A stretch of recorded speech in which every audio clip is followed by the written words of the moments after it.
బులెటిన్లో డీటెయిల్స్ చూస్తే కోనసీమ జిల్లా అమలాపురంలో కర్ఫ్యూ కొనసాగుతోంది. నిన్న సాయంత్రం నుంచే 144 సెక్షన్ అమలు చేస్తున్నారు. 600 మంది పోలీసులు కట్టుదిట్టమైన భద్రతా చర్యలు చేపట్టారు.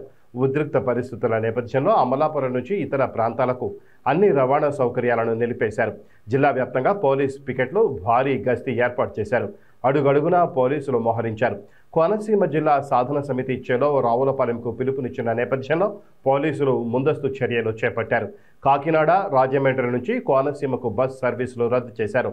హోటల్స్తో పాటు దుకాణాలు తెరవాలని వ్యాపారులకు అధికారులు విజ్ఞప్తి చేస్తున్నారు. పాలు, నిత్యావసరాలకు ఇబ్బంది లేకుండా ప్రత్యేక చర్యలు చేపట్టారు.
ఇక్కడ అమలాపురం టౌన్లో ఎంప్లాయ్మెంట్ సిచ్యువేషన్ టోటలీ పోలీస్ కంట్రోల్లో ఉంది.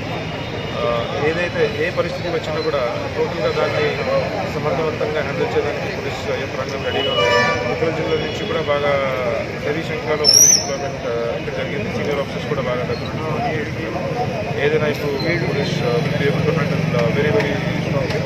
అబ్సల్యూట్లీ ఎప్పుడు కూడా ఏదైనా డిస్టర్బెన్స్ చేయాలనుకుంటే ఉపేక్షించేది ఉండదు.